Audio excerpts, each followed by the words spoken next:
हाँ, स्टार्ट कर दीजिए रिकॉर्डिंग, ठीक है।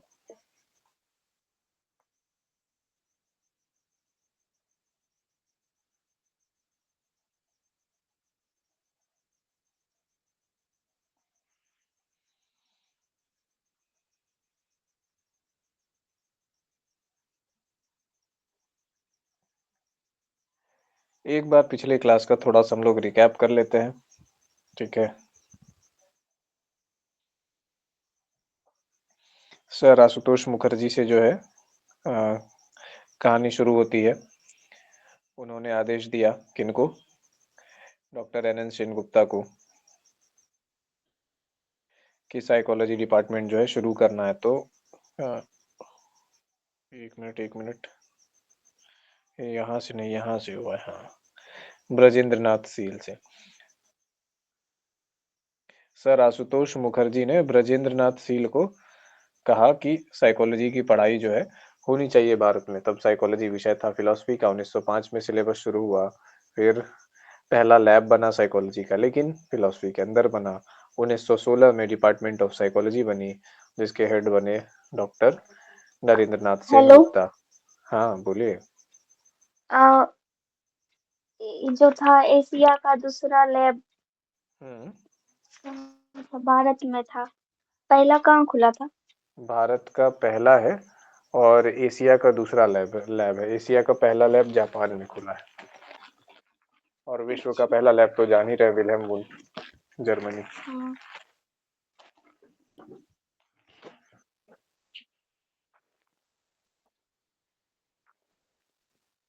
1923 में फिर क्या होता है कि इंडियन साइंस कांग्रेस के अंदर जो है मनोविज्ञान को बायोलॉजिकल साइंसेस, जीव विज्ञान के अंदर जो है जगह मिल जाती है, जिससे ये समझ में आता है कि ये विज्ञान विषय के अंतर्गत आ गया। 1924 में इसके लिए अलग एक जगह बन जाती है, इंडियन साइकोलॉजिकल एसोसिएशन। अब जब काम बढ़ने लगती है, चीजें जब आगे बढ़ने लगी, तो फिर जरूरत महसूस हुई कि अब चीजों को लिखित रूप में किया जाए, तो जर्नल निकल गया 1925 में, ठीक है। यहाँ तक हमने देखा था। उसके बाद 1922 में जीएस बोस आते हैं, गिरिंद्र शेखर बोस, ठीक है। तो ये श्रीमान क्या थे, सिगमंड फ्राइड के नजदीक थे। तो इन्होंने साइको एनालिसिस को भारत में लाया 1922 में। इंडियन साइको एनालिटिक सोसाइटी की स्थापना की भारत में, ठीक है। और 1924 में इंटरनेशनल जो सोसाइटी थी, साइको एनालिटिक सोसाइटी, जो सिगमंड फ्राइड के देख रेख में चलती थी, उससे मान्यता भी मिल गई, एफिलिएशन हो गया इनका। उन्होंने पीएचडी किया कंसेप्ट ऑफ रिप्रेशन पे। 1940 में लुम्बिनी पार्क मेंटल हॉस्पिटल खोला कोलकाता में। 1947 में जर्नल शुरू की, समीक्षा। इसी दौरान जो है बहुत सारी चीजें चल रही थी, फिलोसफी के बैकग्राउंड से जो थोड़ा वो चीज था, तो एक ब्रांच और फूट करके निकला 1938 में, अप्लाइड साइकोलॉजी, ठीक है। अब 38 के बाद हम लोग आ जाते हैं 1947 में, जब आज़ादी हुई, तो उसके बाद क्या हुआ। तो ये चीज ध्यान रखिए कि फर्स्ट जनरेशन ऑफ साइकोलॉजिस्ट जो थे, है ना, first generation of psychologist, Bharat में मनोवैज्ञानिकों की जो पहली पीढ़ी थी, उनका बैकग्राउंड क्या था? उनका बैकग्राउंड फिलॉसफी का था।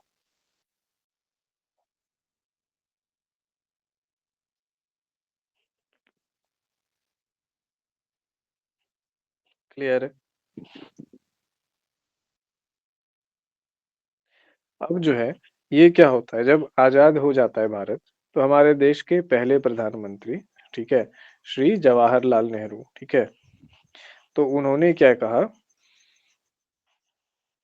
कि आप जो है जवाहरलाल नेहरू के बारे में आप लोग जानते होंगे कि वो भी एक वेल एजुकेटेड प्राइम मिनिस्टर थे, इंडिया के फर्स्ट प्राइम मिनिस्टर। और उसके बाद साइंस एंड टेक में उनकी गहरी रुचि थी, वैज्ञानिकों से मिलते थे, और जब विदेश जाते थे तो उनकी रुचि इस बात में रहती थी कि कहाँ पे लैब में क्या काम चल रहा है, किस यूनिवर्सिटी में किस ग्रेड का एजुकेशन हो रहा है। तो डिस्पाइट ऑफ जो सोशल मीडिया या पॉलिटिकल चीज़ों को अगर दरकिनार कर दिया जाए उनके, और जवाहरलाल नेहरू के एजुकेशनल पार्ट को देखा जाए, इंटेलेक्चुअल पार्ट को देखा जाए, तो एक बहुत ही पढ़े लिखे किस्म के व्यक्ति थे, और उनको ये चीज़ मालूम थी कि शिक्षा का कितना इम्पोर्टेंस होता है देश में, और साइंस एंड टेक का कितना इम्पोर्टेंस होता है। अगर वो भारत के पहले प्रधानमंत्री नहीं होते, दूसरे कोई भी होते, तो शायद साइंस एंड टेक के महत्व को उतना ज़्यादा कोई नहीं समझ पाता जितना उन्होंने समझा। तो उसमें जो है ना जवाहरलाल नेहरू जो है आपके first prime minister Jawaharlal Nehru, वो मनोविज्ञान के भी बहुत बड़े समर्थक थे।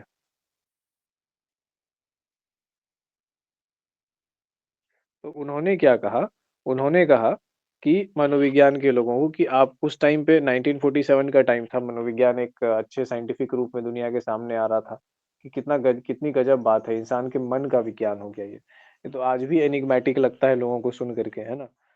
तो उस तरीके में तो इन्होंने बोला कि जाइए आप सब फॉरेन जाइए और आप जा करके वहाँ से जो बड़े-बड़े प्रोफ़ेसर्स हैं, जैसे सिगमंड फ्राइड हैं, कार्ल जुंग हैं, ठीक है, मियर्स हैं, स्पीयरमैन हैं, उन सब के अंदर जा करके पीएचडी कीजिए। तो इसके लिए आपको जो फंडिंग लगेगी, है ना? जो आपको फ्रेमवर्क लगेगा, वो सब मैं दूँगा। तो भारत अभी आज़ाद ही हुआ था, एकदम नया-नया बच्चा हुआ है अभी और एकदम जवाहरलाल नेहरू लग गए कि भाई नेशन बिल्डिंग प्रोग्राम है ना? तो ये चीज़ करना है। तो जवाहरलाल नेहरू का एक स्टेप क्या था कि इन्होंने सोशल साइंस को साइंस एंड टेक्नोलॉजी के अंदर लाने की कोशिश की। तो सोचिए कि जहाँ से आपका जन्म हुआ है, वहीं से जो है भारत जहाँ से शुरू हो रहा है, वहीं से जो है इतना एडवांस पहला ही स्टेप जो है कितना गज़ब था, कि सोशल साइंस को साइंस एंड टेक के अंदर लाना है। क्यों लाना है? ताकि नेशन बिल्डिंग प्रोग्राम यानी राष्ट्र निर्माण कार्यक्रम के अंदर उसको जगह मिल सके।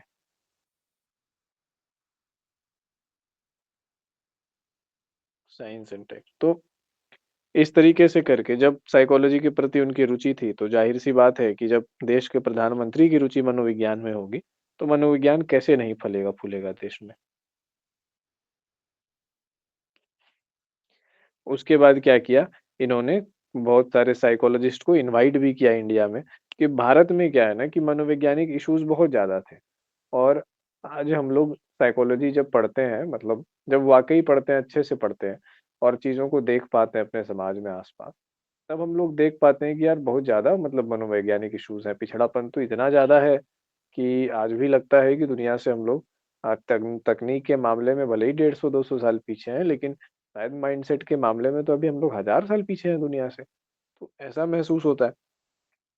तो इन चीज़ों से वो भी अवगत थे, तो उन्होंने क्या कहा कि आप जो है ना लोग साइकोलॉजी पे रिसर्च करो क्योंकि अगर देश को आगे बढ़ना है, राष्ट्र का निर्माण करना है, तो मनोवृत्ति उसका एक बहुत बड़ा पार्ट है।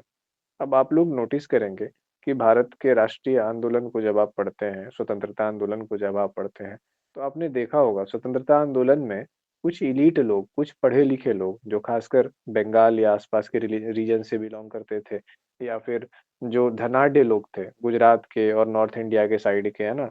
पंजाब और ये सब के मतलब जो एलीट क्लास था, एकदम जो उच्च वर्ग था, जिनके पास शिक्षा मुकम्मल हो सकी, उस वक़्त जिस वक़्त भारत गुलाम हुआ करता था, सब लोग रोज़ी-रोटी को तरस रहे थे और जिनके बच्चे विदेशों में जाके पढ़ रहे थे, जो वकालत कर रहे थे। तो ऐसे उच्च वर्ग के लोगों के बीच में ही जन चेतना का प्रारंभ हुआ। बाकी लोग तो समझ भी नहीं रहे थे, उनके लिए क्या है, कोई भी राज करे हमें क्या, हमें तो मतलब रोटी-पानी खेत से है। तो ऐसी वाली स्थिति थी। तो उनके बीच चेतना हुई, वो लोग बाहर गए, पढ़े-समझे, चीज़ों को जाने। तो उन्हें ये समझ में आया कि वो लोग क्या हुए डेवलप हुए, जैसे राजा राम मोहन रॉय थे बंगाल के, है ना? तो बहुत सारे लोग। तो वो जो जन चेतना ना बहुत मुट्ठी भर लोगों में थी और उन्हीं लोगों ने हमारे भारतीय राष्ट्रीय आंदोलन को उठाया। जब वो बाहर विदेश गए, जब उन्होंने देखा समझा तो फिर भारत आकर के फिर उन लोगों को बोला अरे यार! यहाँ तो बहुत गड़बड़ चल रही है। उन्हें जब एक्चुअल एजुकेशन मिली, जब उन्हें पता चला कि ऐसी-ऐसी चीज़ें हैं, देश ऐसे चलाया जाता है, हक ये होता है, अधिकार ये होता है, तब उन्होंने भारत के लोगों को बताना शुरू किया, है ना? पॉलिटिकल पार्टीज़ बनाई, रैलियाँ की, सभाएँ की, लोगों को बोलना चालू किया और उस टाइम पे लोग भी वैसे ही थे, जैसे आज भी कोई आंदोलन या कुछ होता है तो लोगों को लगता है क्या है ये सब, हमको तो कमाने-खाने से मतलब है ना? तो वैसे ही उस टाइम भी लोग पैसिव थे, उसमें कुछ लोग एक्टिव थे, जो इन चीज़ों को समझ पा रहे थे। तो उन लोगों ने इंडिया में ग्रोथ एंड डेवलपमेंट का जो है ना, जो क्या बोलते हैं कि इम्पीटस है, एक फ़ोर्स है, उसको भारत में लाया। तो अब समझिए कि एक वर्ग, कुलीन वर्ग भारत में ऐसा है, एक गुलामों के देश में, जहाँ पे कि हर कोई किसी तरह अस्तित्व को बचाने के लिए जूझ रहा है। वो कुलीन वर्ग क्या हो रहा है, डेवलपमेंट को देख रहा है, समझ पा रहा है और भारत की समस्याओं को भी समझ पा रहा है और देश के प्रति ईमानदार भी है। वो देख रहा है कि भारत में इतनी-इतनी समस्याएँ हैं और इन समस्याओं का जब तक निराकरण नहीं करेंगे, तो हम लोग एक कंट्री के रूप में एस्टैब्लिश नहीं कर पाएँगे, हम लोग ग्रो नहीं कर पाएँगे, वापिस हम लोग टूट जाएँगे। जिसमें आज भी एक बहुत बड़ी समस्या है। आप लोग देखते हैं कि संप्रदायवाद जो है ना? कई जगहों पर दंगे होते हैं, ये होते हैं, वो होते हैं। हवा ऐसी चलती है कि जो लोग साथ-साथ बैठते थे, खाते थे, वो लोग भी आपस में तंज कसने लगते हैं। तो ऐसी चीज़ें ये आज भी समस्या है हमारे समाज में। तो इन चीज़ों पर उन लोगों ने देखा और ये एक हम लोग कहें कि बहुत भाग्यशाली थे इस मामले में। एक नया-नया देश बना और ऐसे-ऐसे लोग थे उस वक़्त कि जिन्होंने एटलीस्ट इस महत्व को समझा तो कि ये चीज़ क्या है। तब इसके बाद जो है ना, ये शुरुआती दौर में हमने देखा अंग्रेज़ के अंदर कलकत्ता। अब जब अंग्रेज़ से बाहर आए हम लोग, तो क्या होता है? तो 2 जगहों पर चीज़ें होती हैं। मैसूर, मैसूर कहाँ है? कर्नाटक में है, ठीक है? Someone is trying to join the class.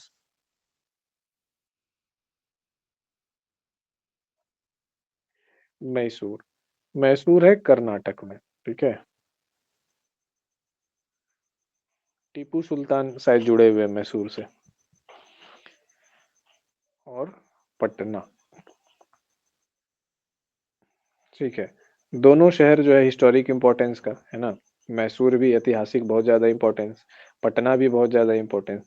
Patna का इतिहास, भागलपुर का इतिहास, आप खोजते जाइए, इतना पुराना इतिहास मिलेगा, जितनी पुरानी ये धरती है, ठीक है? भागलपुर में कोई भी ऐसी जगह नहीं है जहाँ पे आप खोद देंगे तो अंदर में डायनासिल का फॉसिल, डायनासोर का फॉसिल नहीं मिलेगा, कि मैमथ के टस्क नहीं मिलेंगे, या अंदर हो सकता है पेट्रोलियम या गैस निकल जाए। क्योंकि जो लैंड मास जिस पे हम लोग रहते हैं इस गंगा में बेसिन में, ये मुंगेर, भागलपुर और ये सब धरती के वो पहले हिस्से हैं जिस समय ग्रह बन रहा था और मिट्टी बन रही थी, चट्टान बन रहा था धरती पे, जब पहली बार चट्टान का निर्माण हुआ जियोलॉजी में, वो वही हिस्सा है, उसी जमीन है जिस पे हम लोग रहते हैं आज, ठीक है? और जो छर्री आप लोग देखते हैं, मुंगेर पहाड़ से छर्री काट के लाया जाता है, वो दुनिया का सबसे पुराना पत्थर है, बेसाल्ट रॉक। जो पहले धरती में सबसे पहले जो पत्थर बना, वही पत्थर है जिससे आप लोग घर बना रहे हैं। तो इतिहास की बात करें तो जिस जगह पे हम लोग हैं वो इतिहास बहुत पुराना है। मैसूर की बात करें कर्नाटक का, तो इसका भी इतिहास पुराना है, ये भी पुराना लैंड है, क्योंकि ये पेनिनसुलर पार्ट ऑफ इंडिया है। हम लोग जो लैंड थे, अभी जो भागलपुर का इलाका है, ये जो मुंगेर का इलाका है, ये समुद्र के अंदर डूबा हुआ हुआ करता था, ठीक है? और जब अफ्रीका के नीचे से लैंड का एक टुकड़ा आकर के टकराया, तो समुद्र के अंदर का एक टुकड़ा उठ गया, और वही टुकड़ा है, वही ज़मीन है, ये जो वर्तमान में हम लोग रहते हैं। और जो टुकड़ा उधर से तैर के आया है, वो टुकड़ा है पेनिनसुलर इंडिया, यानी भारत में जो आप ये वाला पोर्शन देखते हैं ना, इस तरीके से नीचे से निकला हुआ है ऐसे करके। तो ये वाला जो एरिया आप लोग देखते हैं, ये पेनिनसुलर इंडिया है, जहाँ पे है कर्नाटक। ये भी बहुत पुराना पार्ट था, जो कहीं और से चल के आया, और दोनों के टकराने से हिमालय बना है, ये तो आप जानते ही हैं अच्छी तरह से।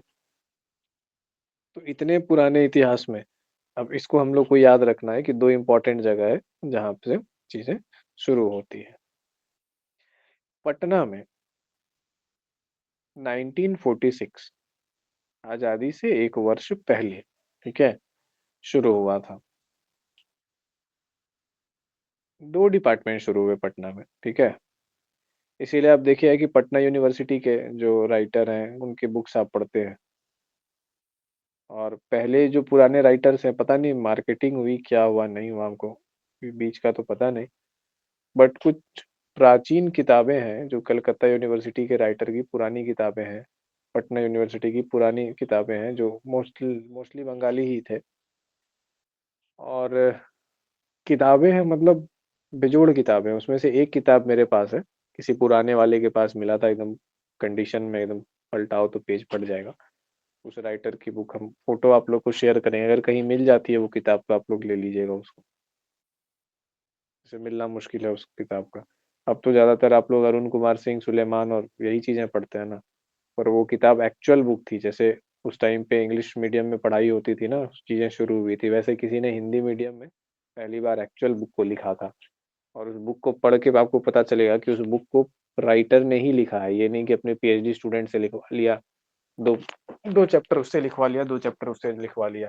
पूरी की पूरी किताब को आप एक बार में पढ़ जाइएगा, अगर बैठिएगा ना, तारतम्यता है उसमें, एक व्यक्ति ने लिखा। तो बहुत अच्छी किताब है। शायद आर.एन. मुखर्जी, हाँ, रविंद्रनाथ मुखर्जी नाम है उनका। रिसर्च मेथड की बुक है वो। हमसे माँगिएगा मत कोई, हम देंगे नहीं, हम नाम बता देंगे। 1946 है। तो दो डिपार्टमेंट्स एस्टेब्लिश हुए। एक डिपार्टमेंट हुआ, ठीक है, तो आपको डिपार्ट पता है सर बुक मांगेंगे हम लोग। नहीं मांगेंगे ना बुक होने के बाद। अब रेयर बुक है और ऐसी स्थिति में कि पलटाइएगा तो पेज टूट जाएगा, तो हम देंगे क्यों, इसीलिए बोले। तो नया करवा लीजिए सर। नया कैसे होगा वो? उसको छपा के और कैसे। हाँ ये हो सकता है। तो वही कर लीजिए sir.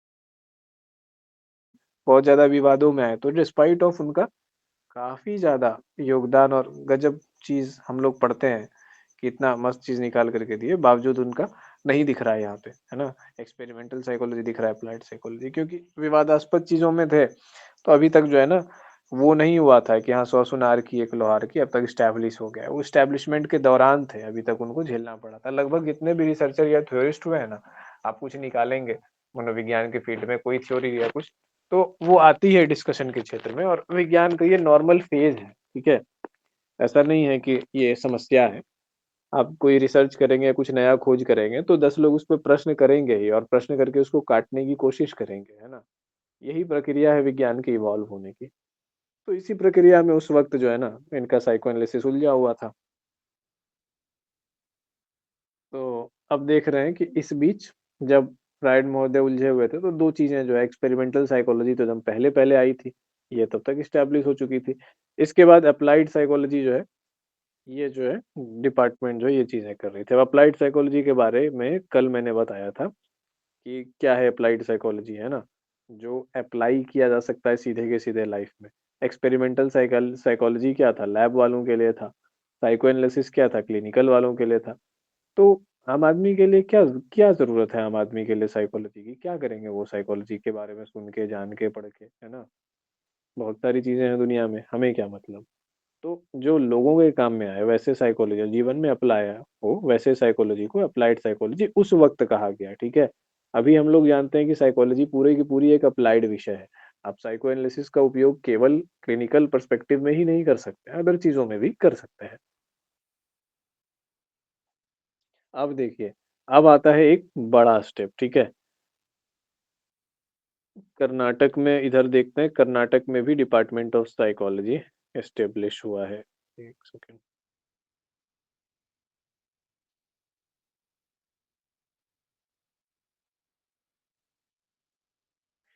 Mysore department of psychology कहाँ पे हुआ है? मैसूर यूनिवर्सिटी में, इसी दौरान 1947 के दौरान। ये नहीं पूछा जाता है, ठीक है। पटना में भी स्टैब्लिश हुआ, ये नहीं पूछा जाता है। पर फिर भी याद रखिए, जगह जो है याद रखिए। जगह हो सकता है पूछा जाए, इश्यू नहीं पूछा जाता है। नेट का एग्जाम है, हिस्ट्री का एग्जाम नहीं है, ठीक है। लेकिन आपको ईस्वी इसलिए याद रखना है ताकि समय का थोड़ा ना वो अंदाजा रहे, है ना, कि किस समय क्या हुई, किसके बाद कौन आया। इस कारण से ईस्वी जो है याद रखना जरूरी है, ताकि पूरा पूरा आइडिया लगे किसने किसको प्रभावित किया, कालक्रम क्या था, कैसे कैसे लोग आए, बदलाव कैसे कैसे हुआ समय के साथ। इसको याद रखने के लिए टाइम लाइन याद रखना बेहद आवश्यक है।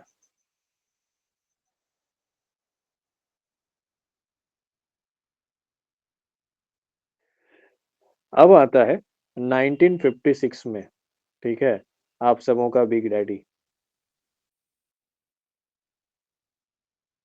यूजीसी, जो नेट का एग्जाम कंडक्ट करती है। यूजीसी, इसका फुल फॉर्म क्या है? ये पेपर वन में भी जो है ना, हायर एजुकेशन वाले चीज में क्वेश्चन बन सकता है, ठीक है। पेपर टू में तो है ही। यूनिवर्सिटी ग्रांट्स,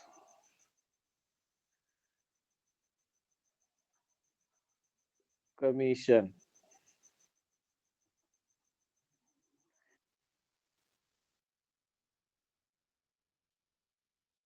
अगर इसका हिंदी में आप नाम देखें तो ये नाम मिलेगा, विश्वविद्यालय वित्त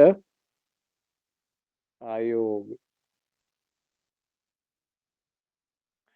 अब देखिए, ये क्या है, फोकस क्या है, वित्त, ठीक है, मनी। तो कोई भी चीज करने के लिए क्या चाहिए, मनी चाहिए, नाग वाला मनी नहीं, ठीक है। जो भारत सरकार गांधी जी वाला मनी निकालती है वो वाला, नाग वाला मनी लेके आप लोग काम मत कीजिएगा कुछ भी उल्टा सीधा। तो चलिए, यूनिवर्सिटी ग्रांट्स कमीशन में हम लोग देख रहे हैं कि इनका फोकस क्या है, वित्त पे। अब यूनिवर्सिटी स्टैब्लिश करना है तो पैसा चाहिए। पहले तो अंग्रेज सरकार कर रही थी तो पैसा कहाँ से ला रही थी उससे हमको मतलब नहीं था, हमको मतलब था प्रोडक्ट से। कर रही है सरकार, कर रही है, हमें क्या। अब तो अंग्रेज सरकार चली गई, अब तो जो है पैसा खुद से देना है, खुद के जेब से देना है। तो कहाँ से देंगे, तो खुद का जेब तो खाली है। तो फिर ये भी तो फायदा है ना, खाली है तो क्या हुआ, खुद की जेब खाली है पर फिर भी दूध के ऊपर छाली है, ठीक है। क्या, क्यों, क्योंकि टैक्स भी तो गवर्नमेंट लेके सारा ब्रिटेन जाती थी, टैक्स तो अब हमारे पास आएगा। तो ठीक है, तो चलो एक काम करते हैं, बनाते हैं यूनिवर्सिटी ग्रांट कमीशन, ठीक है। अब ग्रांट कमीशन वित्त आयोग है। वित्त आयोग का काम क्या होता है, वित्त आयोग का काम यह होता है, कमीशन जो है एक बैठा है, समझिए एक संगठन है, यानी कि पैसा बांटना, पैसे का हिसाब रखना, ये बात निर्णय करना कि किसको कितना पैसा दिया जाएगा, किस चीज में कितना पैसा खर्च होगा। इसके पहले क्या लगा है, विश्वविद्यालय वित्त आयोग, मतलब यूनिवर्सिटी ग्रांट कमीशन। तो शैक्षणिक रूप में यूनिवर्सिटीज को कितनी फंडिंग दी जाएगी, कैसे दी जाएगी, है ना, क्या क्या चरण होंगे, ये सब काम डिसाइड करता है कौन, यूजीसी। आज भी जो आप नेट एग्जाम देते हैं, तो अगर आपका जेआरएफ क्वालिफाई हो जाता है, ठीक है, तो आपको पैसा कौन देती है, यूजीसी देती है। क्यों, क्योंकि वो यूनिवर्सिटी ग्रांट कमीशन है, वो ग्रांट देती है, वित्त देती है। उसको लगा कि आप एक मेरिटोरियस रिसर्चर बन सकते हैं, और रिसर्च में पैसे की आवश्यकता होगी आपको, और उस दौरान आपकी उम्र भी इतनी हो जाती है तब तक कि परिवार को सपोर्ट करने की जिम्मेदारी भी ज्यादातर लोगों की बन जाती है। तो आपको आपके मेरिट के बेसिस पे काइंड ऑफ स्कॉलरशिप जो है मिल जाता है, जो कि 37,000 ऑन पेपर होता है। बाकी 5,000, 6,000, 2,000 जो भी है वो आप किस जगह पे किस लेवल की सिटी में रहते हैं उस पे आचार्य वगैरह डिपेंड करता है। लगभग 42-45 के आसपास भी जा सकता है, ठीक है। तो ये चीजें हैं हम लोग देख रहे हैं। अब 1956 में ये स्टैब्लिश हुआ। तो जब यूनिवर्सिटी ने, यूजीसी ने पैसा देना चालू किया, तो फिर वही बात है कि जब पैसा दिया तभी तो मनी से ही तो सब चीजें फ्यूल होती है। अगर मैं किसी के पास जाऊं कि भाई मेरा ये काम कर दो, तो वो क्यों करेगा, अपना समय क्यों देगा, अपना श्रम क्यों देगा, बदले में उसको पैसा चाहिए इसलिए देगा, है ना। कोई भी किसी भी काम से हम लोग जाए कहीं तो यही चीजें हुई। इसकी रिस्पॉन्सिबिलिटी क्या है, फंड देना, ये लिखना होगा क्या, फंडिंग एजेंसी कर देते हैं इसको, फंडिंग एजेंसी। हालांकि नाम से ही स्पष्ट है, फिर भी लिख देते हैं, चलिए लिखा हुआ रहेगा तो याद करने में आसानी होगा। अब जो है 1960 आ गया, ठीक है, कितना साल हुआ, 56 में ये बना, 4 साल, 1960। अब तक में क्या हुआ, कहते हैं ना जितना गुड़ डालिए उतना मीठा। बस देखिए फटाक से 32 डिपार्टमेंट ऑफ साइकोलॉजी खुल गया पूरे देश में। इंडियन गवर्नमेंट क्या थी कि एकदम इस बात पे अड़ी हुई थी कि नहीं भाई शिक्षा तो करना ही है, जब तक शिक्षा जो है नहीं मजबूत होगा तो देश मजबूत कैसे होगा, मानव संसाधन बनेगा कैसे। ये आज की भारत सरकार नहीं थी जिसको सब पब्लिक के टैक्स से बना हुआ सब चीज को बेच देना था, प्राइवेट कर देना था, और फिर मित्र के प्राइवेट कंपनी को दे देना था। ये तब की राष्ट्रवादी सरकार थी जो राष्ट्र के बारे में सोचा करती थी, है ना, राष्ट्र के लिए पैसों से राष्ट्र के लिए काम करती थी, एक कंपनी की तरह नहीं चलाई जाती थी। हेलो, क्या वैसे डांटिएगा क्लास के बीच में हमको आप लोग। चलिए 1960 पे हम लोग पहुंच गए।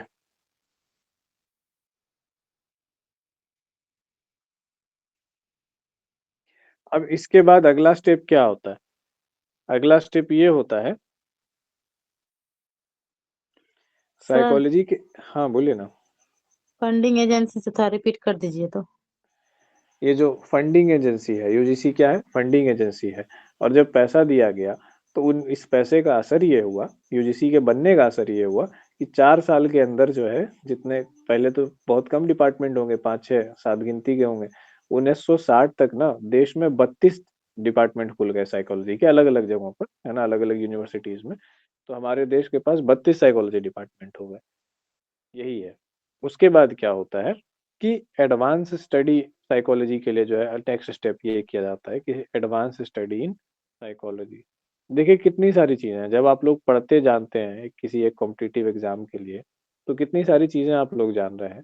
यार ये तो साइकोलॉजी विषय है, जिसको लोग समझते हैं कि जिसको कुछ नहीं आता है या जिसको कुछ नहीं पढ़ना है वो लोग साइकोलॉजी ले लेते हैं। हमको तो यहाँ तक बोला था कोई आदमी कि साइकोलॉजी क्यों लिया है, लड़कियां ज्यादा होती है इसीलिए साइकोलॉजी लिया होगा। बोले हद मेंटालिटी है लोगों की। कोई कहता है दिमाग पढ़ने के लिए साइकोलॉजी लिया है, कोई बोलता है पढ़ने लिखने से मतलब नहीं है, कोई कुछ बोलता है। हम बोले कि कोई नहीं बेटा, वेट फॉर 10 ईयर्स, 10 साल वेट करो तुम, फिर तुमको पता चलेगा हम क्यों लिए हैं साइकोलॉजी। तो एडवांस स्टडी इन साइकोलॉजी, तो देखिए 1960 की बात है। 1947 के पहले आपके फर्स्ट प्राइम मिनिस्टर कह रहे हैं कि यार साइकोलॉजी पढ़ो और उसके रिसर्च को लाओ। यूजीसी बना रहे हैं, यूजीसी को पैसा दे रहे हैं। उसके बाद एडवांस स्टडी इन साइकोलॉजी। भाई तुम लोग क्यों बीए पढ़ रहे हो? जो भी इंटर विंटर का बच्चा है जो बीए में नाम लिखाने के लिए जा रहा है, उसको रोको, उसको बोलो कि यार बीए बीए मत करो। Advance studies in psychology Bharat में बहुत पहले से शुरू हो गया है। इंटरनेट का उपयोग करो, जगहों का पता लगाओ, चीजों का पता लगाओ, है ना।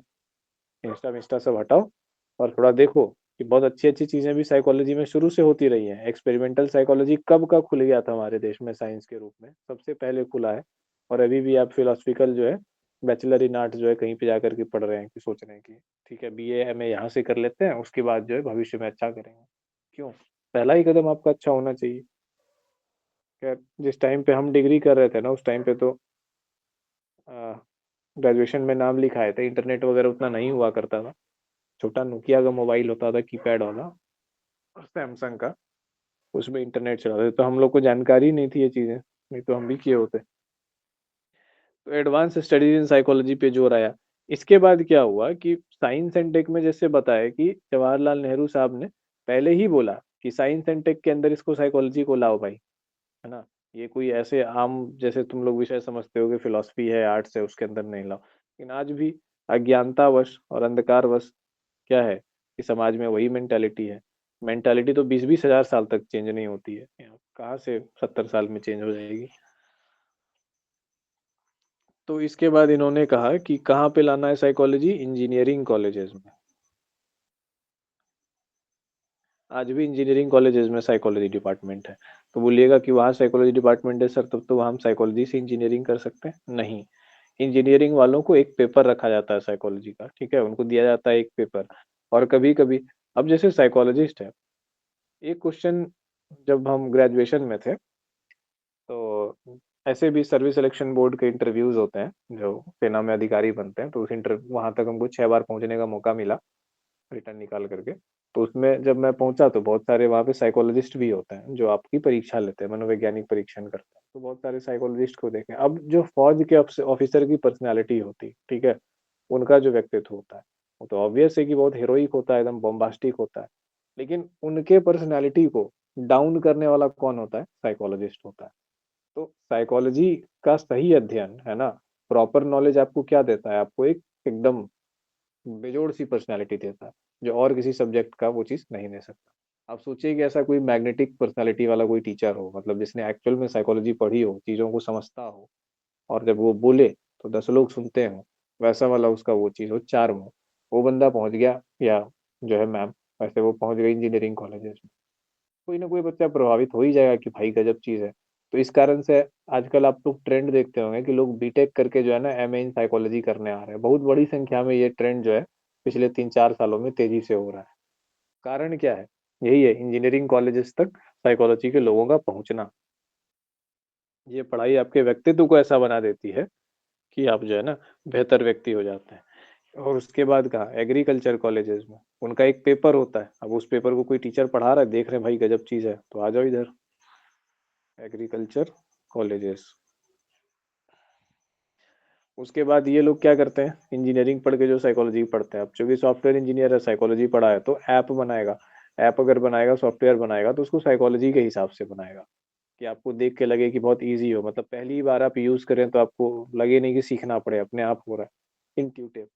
तो उसको कहते हैं हम लोग यूआई और यूएक्स डिजाइन। ठीक है, यूआई मतलब यूजर इंटरफेस और यूएक्स मतलब यूजर एक्सपीरियंस डिजाइन सॉफ्टवेयर में यूज होता है, उसमें भी साइकोलॉजी वालों का यूज होता है।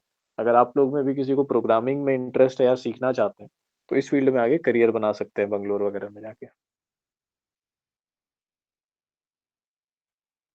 थोड़ा आर्ट का भी वो चीज रहना चाहिए गुण आप में। तो ये चीज हम लोगों ने देखा। उसके बाद क्या हुआ, एनसीईआरटी खुली। ठीक है, एनसीईआरटी तो जान ही रहे हैं। इसके अलावा एक है एनआईपी सीसीटी, इसके बारे में बताएंगे। पहले एनसीईआरटी के बारे में जानते हैं। तो एनसीईआरटी का क्या है, NCERT national council of educational research and training, RT क्या बता रहा है, रिसर्च और ट्रेनिंग। ठीक है, तो इस चीज को आप लोग को याद रखना है। जब रिसर्च होगा एजुकेशन में और ट्रेनिंग होगा, तो एजुकेशन का एक बड़ा जो है क्या है कि पार्ट ह्यूमन है ना। ह्यूमन है और ह्यूमन बिहेवियर है। हम लोग एजुकेशन में क्या कर रहे होते हैं, ह्यूमन से ही तो डील कर रहे हैं ना, तो साइकोलॉजी तो आती ही है। एजुकेशन के सिलेबस में बीएड वगैरह जो किया है या कर रहे हैं, डीएलएड के बुक्स में आप देखिएगा, ज्यादातर क्या होता है कि साइकोलॉजी ही होती है। बाकी सब तो कॉमन सेंस वाली चीजें होती है ना। थोड़ा बहुत जो भी होता है साइकोलॉजी होता है, तो उन लोग को भी मजा आता है पढ़ने में। जहाँ जहाँ साइकोलॉजी गई है, जिन जिन डिसिप्लिन कवर किया है, उन सारे डिसिप्लिन को हमारे बिहार के समाज में ज्यादा रिस्पेक्ट के मुकाबले देता है, बशर्ते साइकोलॉजी। लेकिन बिहार से आप बाहर निकल, लोग जाने कि साइकोलॉजी पढ़ते हैं ना, तो वाह सर कहेंगे। आवाज ठीक फंस रहा है आपका। है।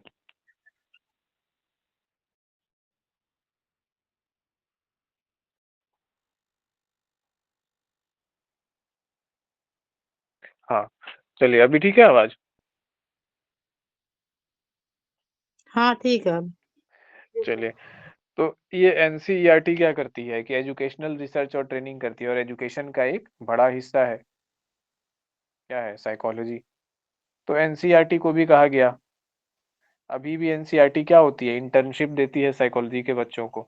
आप सब में से भी कोई इंटर्नशिप कर सकते थे, अब नहीं कर पाएंगे। क्यों नहीं कर पाएंगे, क्योंकि हमारी टीएमबीयू जो है, हमारा डिपार्टमेंट, हम लोग के टाइम पे चूंकि एक साल में हम लोग का सिलेबस हुआ, तो क्या होता था, 10 दिन के बाद आप कभी प्रैक्टिकल बना रहे हैं, कभी प्रोजेक्ट असाइनमेंट बना रहे हैं, कभी इंटरनल दे रहे हैं, कभी एक्सटर्नल दे रहे हैं, तो आप ऐसे में 2 महीने 3 महीने के लिए बाहर जा ही नहीं सकते थे। लेकिन जिनका प्रॉपर 2 साल का कोर्स चल रहा है, वो ऐसे इंटर्नशिप वगैरह जा सकते हैं। और इंटर्नशिप का मतलब है कि डिग्री के दौरान ट्रेनिंग। ठीक है, अब डिग्री कंप्लीट होने के बाद तो, चूंकि ऐसे में हम लोग फंस गए, 1 डेढ़ साल में लगभग डिग्री मिली हम लोग को। डिग्री तो नहीं मिली, मतलब कोर्स पूरा हुआ मात्र इतने कम समय में, तो कहीं बाहर जा नहीं पाए इंटर्नशिप के लिए। लेकिन अन्य जो बच्चा हो, वो जाना चाहे तो जरूर जाना चाहिए उसको, है ना। और डिपार्टमेंट को कहना चाहिए कि आप मैनेज करो बाकी चीजें, इंटरनल वगैरह। बहुत बड़ी चीज होती है एनसीईआरटी में इंटर्नशिप करना। पैसे मिले ना मिले वो अलग चीज है। उसके बाद क्या होता है कि जैसे आप मास्टर्स हैं, ठीक है, 1 साल का कोर्स अगर आप एनसीईआरटी से कर लेते हैं, ठीक है, काउंसलिंग का, तो उसके बाद जो है ना, आपके करियर पर्सपेक्टिव्स बहुत अच्छा हो जाता है। एनसीईआरटी के द्वारा 1 साल का करियर काउंसलिंग या इसका कोर्स, एजुकेशनल साइकोलॉजी का डिप्लोमा या सर्टिफिकेट कुछ कोर्स कराते हैं वो लोग, उसके उनके वेबसाइट पे है। और एनआईपीसीसीडी क्या है, तो पता चल रहा है कि एनआईपीसीसीडी देखना है क्या, तो एनआईपीसीसीडी है national institute of public cooperation and child development. इसका लिख देते हैं, एनसीईआरटी तो पता ही होगा सबको। National institute of public cooperation. अब देखिए, इसको पब्लिक कोऑपरेशन को कैसे समझना है। मान लीजिए कि आप जिस देश में हैं, ठीक है, public cooperation and child development, बाल विकास। तो बच्चे के विकास की जहां बात आती है, तो वहां तो साइकोलॉजी की बात आई ही आई, ठीक है, ये तो क्लियर कट हो गया। लेकिन पब्लिक कोऑपरेशन में कहाँ साइकोलॉजी की बात आती है? आपने एक नया देश बनाया, ठीक है, शासक बदले, सब कुछ बदले, आखिर जनता का विश्वास लोकतंत्र पे बना रहेगा तभी तो सिस्टम चलता रहेगा ना। लेकिन वर्तमान समय में जैसे हम लोग देख पा रहे हैं कि जनता का विश्वास क्या होता जा रहा है लोकतंत्र पे, कम होता जा रहा है।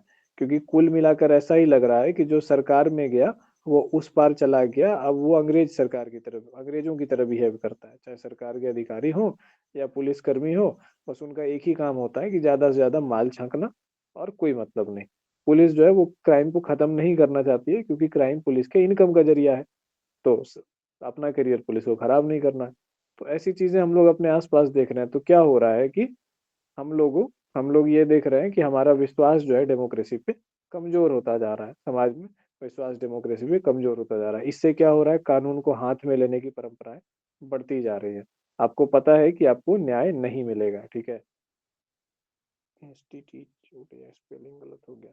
तो आपको जब पता चल गया कि आपको न्याय नहीं मिलेगा, तो आप क्यों जाकर के पुलिस केस या कुछ भी करेंगे? कुछ भी अपराध हुआ या कुछ भी हुआ आपके साथ, आप चुपचाप रहेगा। पुलिस में आपने कह दिया कि नहीं कोई बात नहीं, क्या कर सकते हैं, हम तो कमजोर आदमी है, माफी ओफी कर दी, बाद में कहीं ले जाके चुपके से मर्डर कर दिए, हो गया कहानी खत्म। तो ऐसे क्या हो रहा है कि कानून को हाथ में लेने की चीजें बढ़ रही है। तो ये जो पब्लिक कॉपरेशन का पॉइंट है, जब पब्लिक को विश्वास नहीं रहेगा सरकार के ऊपर, तो सरकार चल पाएगी क्या? ये एक दिन अगर इस तरीके से करप्शन और ये चीजें अगर बढ़ती रह गई, तो एक दिन क्या होगा कि भारत एक बॉम्ब की तरह खड़ा होगा, जहाँ की पब्लिक जो है जैसे अंग्रेजों से मुक्ति चाहती थी, वैसे यहाँ से डेमोक्रेसी और चीजों से मुक्ति की इतना उत्पात मचेगा कि गवर्नमेंट कंट्रोल नहीं कर पाएगी। अभी तो पैसा कमा रहे हैं सब लोग मिलजुल करके, क्रिमिनल और ये वो चीजें करके सप्रेस कर पा रहे हैं, पर बढ़ती जनसंख्या में जैसे ही एक दिन ये बहुत ज्यादा हो जाएगा, तो डेमोक्रेसी पर विश्वास बहुत जरूरी चीज है किसी देश के लिए। आपके शासन व्यवस्था पर आपको विश्वास हो, और उस विश्वास बनाने की दिशा में सरकार को कदम उठाना पड़ता है। और जब सरकार इसमें चूकती है, तो फिर वही होता है, बगावत होती है, क्रांति होती है, कोई दूसरा व्यक्ति सत्ता पे काबिज होता है, तो डेमोक्रेसी हट जाएगा, कुछ भी एनी सॉर्ट ऑफ थिंग, तख्ता पलट जो चीजें हैं। बांग्लादेश में आप लोग देख रहे हैं कैसे हुआ तख्ता पलट, उनके इंटरनल प्रॉब्लम्स के कारण। तो नई नई सरकार के सामने ये चुनौती थी कि कैसे ये चीज जनता का विश्वास बनाए रखना है लोकतंत्र में। तो पब्लिक पॉलिसीज जो बनेंगी, लोगों के प्रति जो पॉलिसीज बनती हैं, उसमें भी सोशल साइंटिस्ट लोग होते हैं। कौन कौन होते हैं? साइकोलॉजिस्ट होते हैं उसमें, सोशियोलॉजिस्ट होते हैं, ठीक है, समाजशास्त्री होते हैं, मनोवैज्ञानिक होते हैं, ये सब चीजें होती है। तो ये जो institute of public operation and child development, यहाँ पे भी साइकोलॉजी के लोगों की जरूरत है। तो यहाँ पे भी ये लोग क्या करेंगे? ये लोग क्या करते हैं? साइकोलॉजी पढ़ाते हैं क्या? नहीं, इन लोग का काम है दिमाग लगाना, ठीक है, थिंक टैंक वाला काम, ब्रेन वाला काम। तो ये लोग क्या करेंगे? ये लोग रिसर्च बॉडी है, दोनों के दोनों। रिसर्च क्या होता है? एक किसी चीज की खोज करना, किसी प्रॉब्लम को सॉल्व करना, किसी चीज को देख के पता लगाना, डिफाइन करना, डिस्क्राइब करना। तो ये सब रिसर्च बॉडीज हैं जो सब हायर लेवल पे काम करती है, ठीक है। आप पीएचडी करके या पीएचडी से पहले भी रिसर्च असिस्टेंट के रूप में इन सारे बॉडीज में जाकर के काम कर सकते हैं। रिसर्च असिस्टेंट अब जो है ये पोस्ट होते हैं, क्या बोलते हैं, अब कॉन्ट्रेक्चुअल पोस्ट होते हैं, क्योंकि गवर्नमेंट तो नौकरी दे नहीं रही है किसी को, कॉन्ट्रैक्ट बेसिस पे ही सब जगह काम करा रही है। तो अब वैसे ही पोस्ट होते हैं। तो पहले रिसर्च असिस्टेंट नौकरी हुआ करती थी, अच्छी खासी नौकरी हुआ करती थी। आप रिसर्च ऑफिसर कहलाते थे, समझिए कि आप रिसर्च असिस्टेंट हैं, तो आप तो बहुत अच्छे ओहदे पर है ना। आप ब्लॉक लेवल का जो अधिकारी है, बीडीओ वीडीओ, उससे तो आप ऊपर ही हैं। तो ये चीज है। अब इसके बाद जो है एक चीज शुरू होती है, ट्रेनिंग क्लिनिकल साइकोलॉजिस्ट के लिए। क्लिनिकल, ये तो एजुकेशनल के लिए हम लोगों ने देखा, ठीक है, और फिर इधर सोशल चीजों, गवर्नमेंट डेवलपमेंट, डेवलपमेंटल, ये सब चीजों के लिए हमने देखा साइकोलॉजी कहाँ डेवलप हो रहा था। अब क्लिनिकल साइकोलॉजी के लिए जो हमारे देश में व्यवस्था है, ठीक है, वो कहाँ पे शुरू हुआ? वो हुआ निमहैंस में। आज भी भारत का सबसे अच्छा मेंटल हेल्थ इंस्टीट्यूट क्लिनिकल के लिए इसी को कहा जाता है, निमहैंस। यहाँ घुसना बहुत मुश्किल है, और घुसने की मुश्किल एक चीज और बढ़ाता है कि आप रिसर्च असिस्टेंट के तौर पे या नहीं घुस सकते हैं, क्योंकि निमहैंस बेंगलोर में है और आपको साउथ इंडियन लैंग्वेज नहीं आती है। एक फॉर्म हम भरने के लिए गए, बड़ा खुश होकर के, तो देखे कि वहाँ का कोई लैंग्वेज था लोकल, बोल रहा है उस लैंग्वेज का नॉलेज होना चाहिए, क्योंकि सोशल साइंस रिसर्च है तो भाई लैंग्वेज तो चाहिए आपको वहाँ की। बोले ठीक है हटाओ। पर निमहैंस से लोग एमफिल करते हैं। अब तो एमफिल नहीं होगा, अब तो सुनने में आ रहा है एमएससी होगा। देखते हैं क्या होगा। पीएचडी भी होती है क्लिनिकल में। तो निमहैंस कहाँ है? बेंगलोर में है। ये निमहैंस जो है ना सर लैंग्वेज हुआ। निमहैंस जो है ना एक हॉस्पिटल है, ठीक है। लैंग्वेज साउथ इंडिया में है तो साउथ इंडियन कोई लैंग्वेज था, मलयालम या कन्नड़, कुछ कुछ था वहां पर का लैंग्वेज, उसके फॉर्म में मांगा था तो हम नहीं भर पाए थे। वही हम बता रहे हैं। तो एक जगह खुलता है निमहैंस में बेंगलुरु में, जो कि अभी फर्स्ट नंबर पे है इंडिया में, टॉप मेंटल हेल्थ इंस्टीट्यूशन है। जैसे आईटी मद्रास जो है टेक्निकल इंस्टीट्यूशन में टॉप वर्ल्ड क्लास का है, वैसे निमहैंस है। इसके अलावा क्या है, रांची में खुलता है। रांची में दो खुलते हैं, एक सीआईपी और दूसरा रिनपास। नाम याद रखे, इन सबका फुल फॉर्म बैठ के रट के अपना दिमाग का बैटरी नहीं खर्चा करना, ठीक है। निमहैंस को निमहैंस ही बोला जाता है, सीआईपी को सीआईपी ही बोला जाता है, रिनपास को रिनपास ही बोला जाता है। उसमें आप उसका फुल फॉर्म बोल के दिखाइएगा तो ये कोई किसी मतलब ज्ञान का विशेष प्रदर्शन स्टंट करने की कोई जरूरत नहीं है, ठीक है।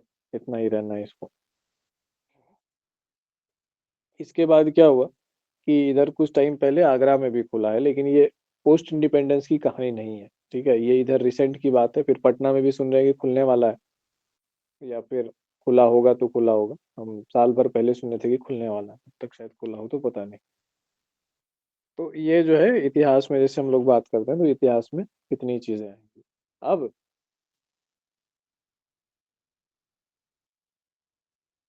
रांची और हाँ, इसके अलावा कलकत्ता भी, कलकत्ता में भी खुला है। कलकत्ता में तो लुम्बिनी पार्क पहले था ही, फिर उसके बाद भी खुला, ठीक है। अब आता है सन 1969 की बात हम लोग करते हैं, ठीक है। 1969 में क्या होता है, पहला कन्वेंशन होता है, ठीक है। कन्वेंशन का मतलब क्या होता है, जुटान, कॉन्फ्रेंस कह सकते हैं इसको। First convention on mental health. अब देखिए मेंटल हेल्थ की बात कर रहे हैं, ठीक है। ऑन, ये मत सोचिए कि साइकोलॉजी का फर्स्ट कन्वेंशन है, वो तो पहले ही हो चुका है। First convention on mental health कहाँ पे हुआ?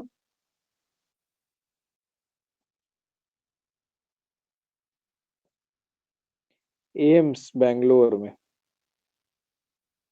अब बोलिएगा सर एम्स कहाँ से आ गया?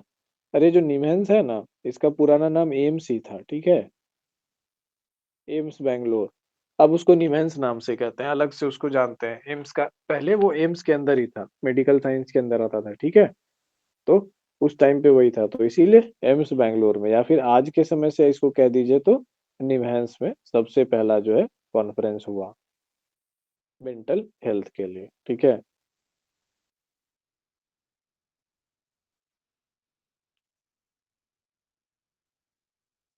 चलिए अब एक और लैंडमार्क चीज बीच में हम लोग देख लेते हैं, छोटी छोटी सी, क्या बोलते हैं, चीजें जो इम्पोर्टेंट है एक बार रिकैप कर लेते हैं।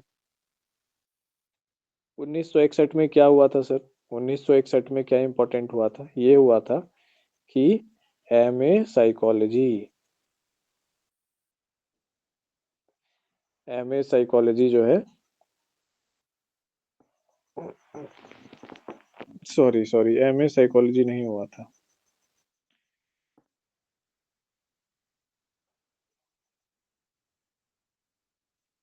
हाँ, एमए के एक पेपर के रूप में साइकोलॉजी जो है शुरू हुआ था कलकत्ता यूनिवर्सिटी में, ठीक है।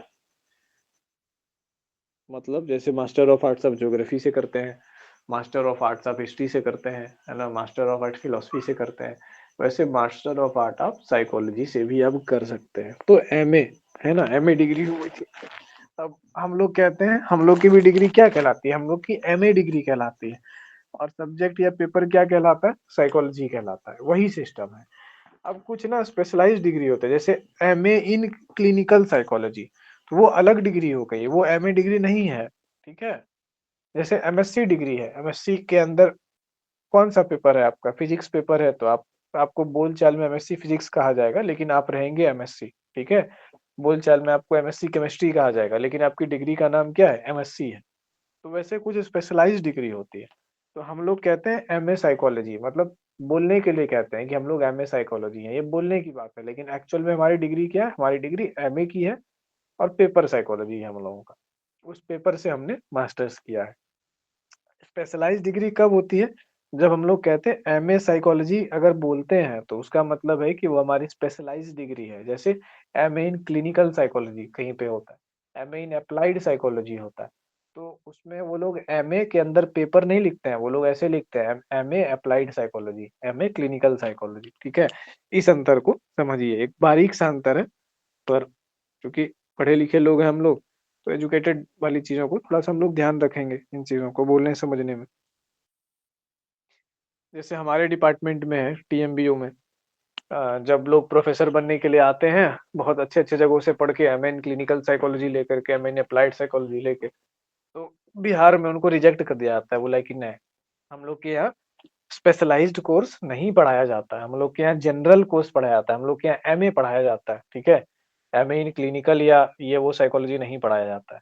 तो हम लोग उसी पे ध्यान देते हैं, इसी कारण से हम लोग वैसे ही टीचर्स को लेंगे जो जनरल कोर्स पढ़ के आए हैं और जनरल कोर्स पढ़ाएंगे, हम लोग स्पेशलाइज्ड कोर्स नहीं पढ़ाएंगे।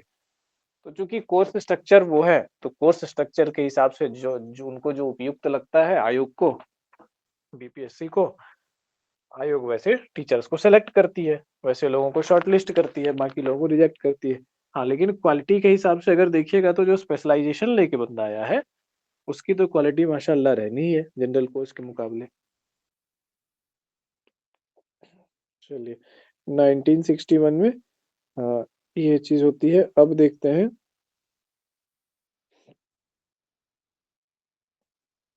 निमहंस पे हम लोग बात किए थे कि ये सेंटर्स हैं, ठीक है। इसके बाद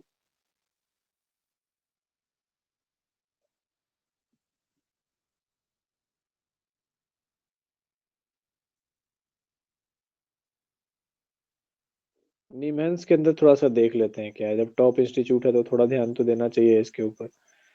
आज निमहंस है, कल एम्स था, कल को हो सकता है कुछ और हो जाए, कौन जानता है। एम्स, चलिए, कब शुरू हुआ सर, 1954 में शुरू हुआ था ये।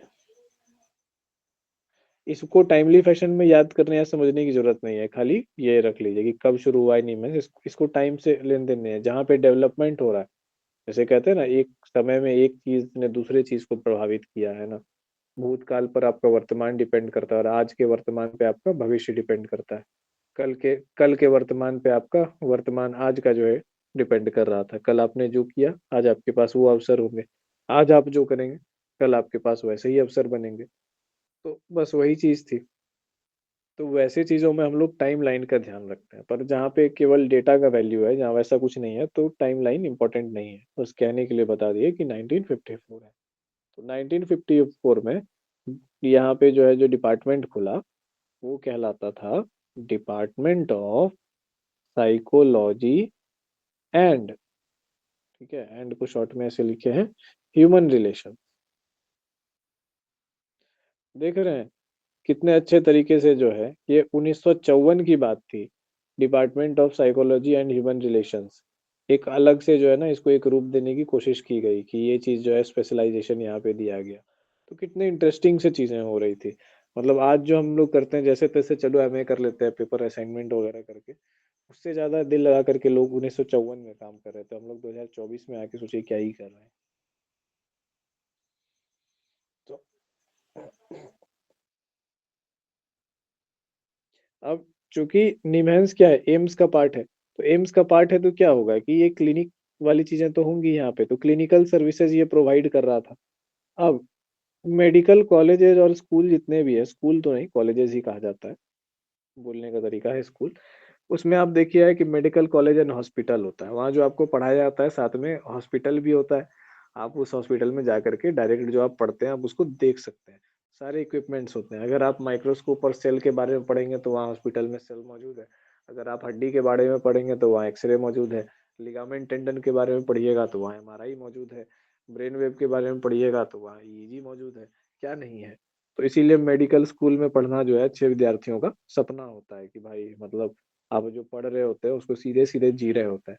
कॉलेज में क्लास कीजिए और क्लास करने के बाद जब कॉलेज खत्म हो गया, हॉस्पिटल ओपीडी जैसे रहता है इमरजेंसी, चले जाइए घूमते हुए शाम में।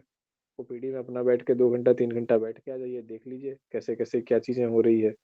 आपको हड्डी है, हड्डी की डेंसिटी को देखना है, एक लाइन से 20 गो पेशेंट पड़ा है जो है अलग अलग हड्डी का डेंसिटी लिए हुए, अलग अलग टाइप का फ्रैक्चर लिए हुए। स्टडी कर लीजिए जा करके कि हड्डी की किसकी कितनी हड्डी की डेंसिटी, कैल्शियम डेंसिटी में किस किस प्रकार का फ्रैक्चर होता है। तो कितना बढ़िया इन्वायरमेंट होता है। तो इसीलिए निमहांस को बेस्ट जगह कहा जाता है। क्यों? क्यों? क्योंकि यूनिवर्सिटी के साथ साथ क्लिनिक भी है। एकदम केस के लिए आपको कहीं पे जाना नहीं पड़ रहा है, आ रहा है। हम लोग क्या करते हैं साइकोलॉजी में, हम लोग केसेस को पढ़ रहे हैं। पेशेंट एचएम था जिसके दिमाग में छड़ घुस गया था, है ना, और उन लोगों ने क्या किया कि छड़ काट के वहीं पे छोड़ दिया। तो वो क्या कहता होगा, सोचिए, वो आदमी कहता होगा कि अरे मेरा तो छड़ छोड़ दिया, है ना। हम लोग मजाक में कहते हैं। तो इस तरीके से क्या है कि हम लोग केस स्टडीज पढ़ते हैं, वो लोग केस स्टडीज देखते हैं। तो जाहिर सी बात है कि बहुत अच्छा डेवलपमेंट होगा ये, और आज भी निमेंस क्लिनिकल रिसर्च में टॉप है। और किसी भी डिपार्टमेंट की इज्जत के प्रतिष्ठा कैसे बनती है कि वो कितना तगड़ा रिसर्च प्रोड्यूस कर रहा है, कितने वैल्यूएबल रिसर्च प्रोड्यूस कर रहा है, रिसर्च कितना ज्यादा प्रोड्यूस कर रहा है। इसीलिए पीजी डिपार्टमेंट में जो लोग आते हैं, जो एक बार पदस्थापित पीजी में जाते हैं, वो पीजी में ही रह जाते हैं, फिर वो कॉलेज में इधर उधर उनका ट्रांसफर नहीं होता है, अनटिल एंड अनलेस वो छोड़ करके दूसरे किसी कॉलेज में ज्वाइन ना कर लें। तो ये क्या है कि पोस्ट ग्रेजुएट में जहाँ पे भी चीजें हैं रिसर्च पे, आपने जितना ज्यादा रिसर्च प्रोड्यूस किया इस पे डिपेंड करेगा कि आप कितने अच्छे हैं। अब यहाँ पे क्या हुआ कि 1954 में डिपार्टमेंट बन गया, 1955 में एक कोर्स स्टार्ट होता है। देखिएगा ये कोर्स क्या है, नाम सुनिएगा, अभी जल्दी दिखता भी नहीं है कहीं, वहां शायद होगा तो। Medical psychology, diploma in medical psychology, ठीक है। और पीएचडी करना कब शुरू हुआ? 1967 में जो है ये बोला गया है कि हाँ अभी यहाँ से मेडिकल साइकोलॉजी या क्लिनिकल साइकोलॉजी में आप पीएचडी कर सकते हैं। अब यहाँ पे लोग क्या चीज में ट्रेंड थे, अब इस चीज को ध्यान देखिए, ध्यान से देखिएगा। अगर किसी भी आदमी के बायोडेटा में, ठीक है, या किसी भी प्रोफेसर या किसी भी साइकोलॉजी के फील्ड के आदमी से मिलिए, और अगर उनसे जो है क्या बोलते हैं कि मिलने का मौका मिला, तो उनसे आप क्या क्या सीख सकते हैं, ये इंपॉर्टेंट चीज है। देखिए, यहाँ पे जब हॉस्पिटल में था तो किस चीज पे जोर होगा? बिहेवियर थेरेपी पे। बिहेवियरिज्म उस टाइम पे आया था, और बिहेवियरिज्म क्या है? प्रैक्टिकल टाइप का है कि बहुत इजीली इसको कर सकते हैं। तो बिहेवियरल थेरेपी जो है, इसके बारे में कुछ भी क्वेश्चन हो, नहीं समझ में आता है, कुछ भी है, डाउट है, क्लियर है, उनसे पूछ लीजिएगा, इतना अच्छा से बताएंगे ना, एकदम ऐसे लगेगा कि पानी का गिलास उठा के पी ले, इतने सरल तरीके से पता चल गया। रिहैबिलिटेशन, बिहेवियरल थेरेपीज में बहुत सारी चीजें आएगी ना, आरईबीटी आती है, सीबीटी आती है। रिहैब के ऊपर यानी मनोवैज्ञानिक पुनर्वास, पुनर्वास तो नहीं कहेंगे उसको, पुनर्स्थापन कह सकते हैं। जैसे कि आपका बिगड़ गया, ठीक है, और उस बिगड़ी को सुधार दिए, पुनः ठीक कर दिए, रिपेयरिंग कर दिए, उस टाइप में। डी एडिक्शन, इन चीजों पे बहुत पहले से काम आ रहा है, तो जाहिर सी बात है कि जब बहुत पहले से इन लोगों को वहां पे काम हो रहा है, तो क्या होगा, अनुभव बहुत ज्यादा होगा। हम लोग जिस चीज का नाम सुने हैं उस चीज से वो लोग शुरू ही हुए थे, और अभी कितने आगे हैं। एडल्ट एंड चाइल्ड साइकेट्री, है ना, चाइल्ड साइकेट्री एक इंपॉर्टेंट चीज है। ये देखिए, चाइल्ड साइकेट्री का गढ़ जो है, अगर आपको ट्रेनिंग चाहिए है बाल मनोविज्ञान का, तो उसके लिए ज्यादा अच्छा कहाँ है, ये जो है आपका निमेंस एक बहुत अच्छी जगह है। ये तो ये चीजें हैं। बाल मनोविज्ञान एक बहुत ही रोचक विषय है, मतलब मनोविज्ञान तो अपने आप में एक ऐसा विषय है जिसका पढ़ने का सीधे सीधे फायदा व्यक्ति को मिलता है। आप आपके जीवन को एम्पावरमेंट मिल जाता है, आप लर्निंग तेजी से कर पाएंगे, चीजों को सीख पाएंगे, मतलब ऐसी चीजें सीख रहे हैं जैसे आयुर्वेद अगर कोई सीखता है, कोई व्यक्ति एक्सरसाइज या योग सीखता है, अप्लाइड विषय, मेडिसिन सीखता है, मेडिकल साइंस पढ़ता है, तो उसको अपने जीवन में सीधे सीधे अप्लाई कर सकता है औरों के जीवन में। तो वैसा ही हमारा मनोविज्ञान विषय है। आप अगर चाइल्ड साइकेट्री पढ़िएगा तो बच्चों को हम लोग क्या देखते हैं, बदमाश है तो ऐसे है वैसे है ये वो। आप क्या करेंगे, उसी समय उसके व्यवहार और व्यक्तित्व में वो सारी चीजें देखना आपको दिख जाएंगी जो आगे बढ़ के इसके लिए दिक्कत हो सकती है। हम लोग को भी दिखता है, लेकिन पेरेंट तो पेरेंट होता है, पेरेंट तो खुद गधा नंबर 1 होता है। तो मतलब आजकल का, तो क्या उसको समझाएं कि बच्चा को ऐसे नहीं करो वैसे नहीं करो। क्या क्या बनाता है, मतलब नमूना बना के छोड़ देता है बच्चा को। हम तो जितने ही भी बच्चों को देखे हैं, मतलब अपने फैमिली और आसपास में, हमको ऐसा लगा है कि मतलब भगवान गिफ्ट दिया है इन लोगों को ऐसा बच्चा दे करके, इतना बेजोड़ बच्चा दिया है। और 8-10 साल के बाद उस बच्चे का शेप और पर्सनैलिटी इतना बर्बाद कर दिए होते हैं वो पेरेंट और फैमिली, कि हमको लगता है कि मतलब क्या ही है इन लोग, मतलब अपने अपने में जी रहा है और बस अपने हिसाब से, अपने सुविधा के हिसाब से बच्चा को मोल्ड कर रहा है। जैसे बोनजाई प्लांट नहीं होता, एक छोटा प्लांट है, कहीं से भी काट दिए कहीं से भी टेढ़ा कर देना, निकृष्ट सा।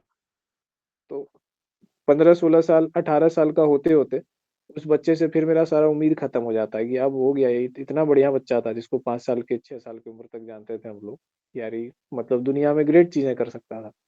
लेकिन इसके पेरेंट्स और इन्वायरमेंट ने इसका कर दिया बिगाड़, अब उसको बियॉन्ड रिपेयर चीजें हो गई। तो वैसी चीजें जब आपको दिखेंगी, आप चाइल्ड बाल मनोविज्ञान पढ़ेंगे तो आपको भी एक नया दृष्टिकोण डेवलप होगा। दूसरे का नहीं, कम से कम अपने बच्चे का तो सही कर ही सकते हैं।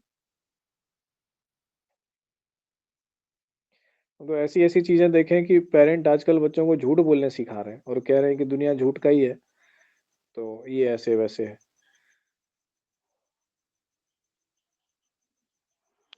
तो अब एक चीज है, क्लिनिकल साइकोलॉजी में हम लोग घुसे हैं, तो एक नाम आता है IACP, ठीक है। अब डेटा वाला क्वेश्चन है। आज पोस्ट इंडिपेंडेंस पूरा कवर कर देंगे, उसके बाद सोशल इश्यूज पे जो है बाद में हम लोग करेंगे, पेपर 1 पढ़ेंगे, फिर उसके बाद करेंगे। इस जगह पे ब्रेक किया जा सकता है इस टॉपिक को। IACP क्या है sir? Indian association for clinical psychologist. कब शुरू हुआ सर? 1968 में।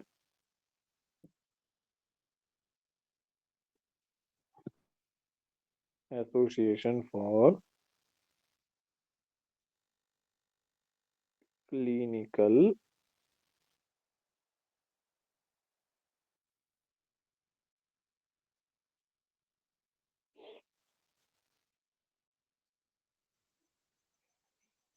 साइकोलॉजिस्ट, साइकोलॉजी नहीं है, साइकोलॉजिस्ट है, ठीक है। तो ये शुरू हुआ, नाम से ही पता चल रहा है क्लिनिकल साइकोलॉजिस्ट लोगों का एक संगठन था, एक बनाया गया, बॉडी बनाई गई, ठीक है। इसके बाद एक चीज शुरू हुआ, ICCSR। यहाँ भी घुस जाना बहुत प्रेस्टीज की बात है, ठीक है। खाली JNU और BHU ही नहीं है पूरे दुनिया में, भारत में। भारत में साइकोलॉजी की रूट्स बहुत पुरानी है और बहुत सारी जगह है जहाँ पे बेजोड़ तरीके से साइकोलॉजी पढ़ा जाता है। हम लोग क्या होते हैं, TMBU से BMA पास करने के बाद हम लोग को 2 ही जगह दिखाई पड़ता है, एक BHU या BHU, दूसरा DU और तीसरा JNU। ये 3 मिला तो फिर लगता है कि जिंदगी सफल हो जाएगा, और ये 3 नहीं मिला तो फिर लगता है कि चलो अब बैकअप प्लान पे करते हैं। जबकि इन तीनों से मेरे दृष्टिकोण में तो बहुत अच्छी अच्छी जगह है ये सब। ICCR है, फिर NCERT है ना, जहाँ पे आपको एक्चुअल अच्छा काम करने मिलेगा। अब ICCR क्या है, इसका फुल फॉर्म भी जानना जरूरी है, देख लीजिए। इंडियन, फुल फॉर्म जानने से क्या होता है ना, कि आप उस चीज को समझ पाएंगे। इंडियन काउंसिल ऑफ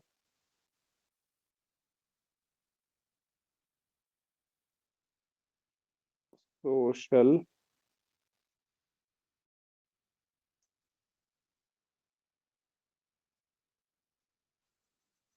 साइंस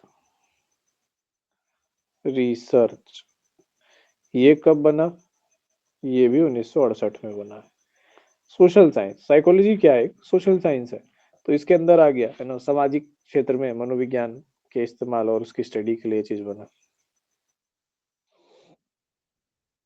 अब एक डेटा ये कहता है,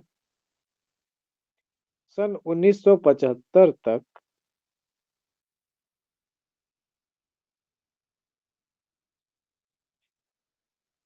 51/101, मतलब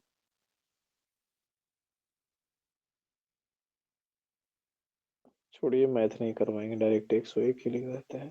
51/101, यानी 101 में से 51 यूनिवर्सिटीज जो थी वो क्या है कि साइकोलॉजी के कोर्सेज को चला रही थी 1975 तक। ठीक है, अब यानी कि लगभग समझिए 50% यूनिवर्सिटी, जितनी यूनिवर्सिटीज थी उसमें 50% में आपका साइकोलॉजी का कोर्स चल रहा था।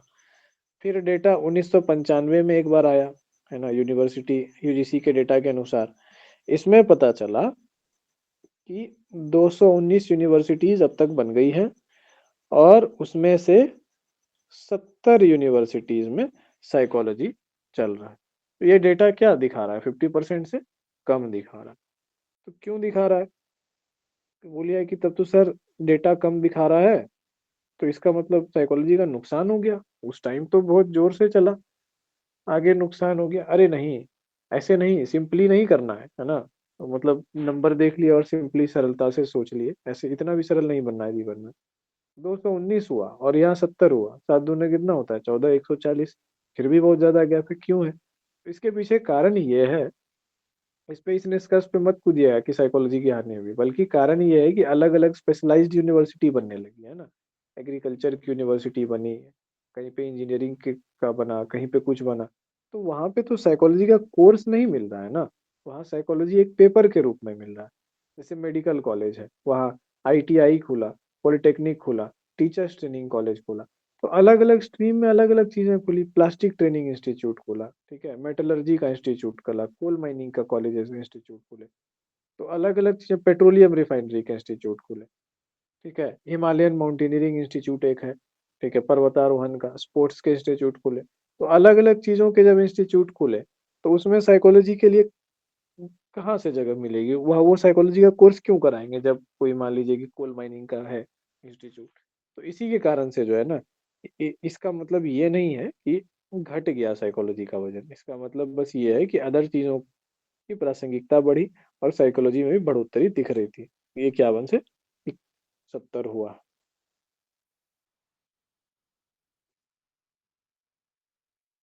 अब उसके बाद क्या होता है?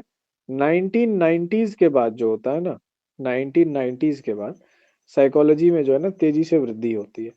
क्यों तेजी से वृद्धि होती है? जैसे अभी हमने थोड़ी देर पहले कहा था कि भूतकाल पर आपका वर्तमान डिपेंड करता है। अभी तक में जो हमने देखा, हम लोग 1947 से 1990 तक का सफर तय कर चुके हैं।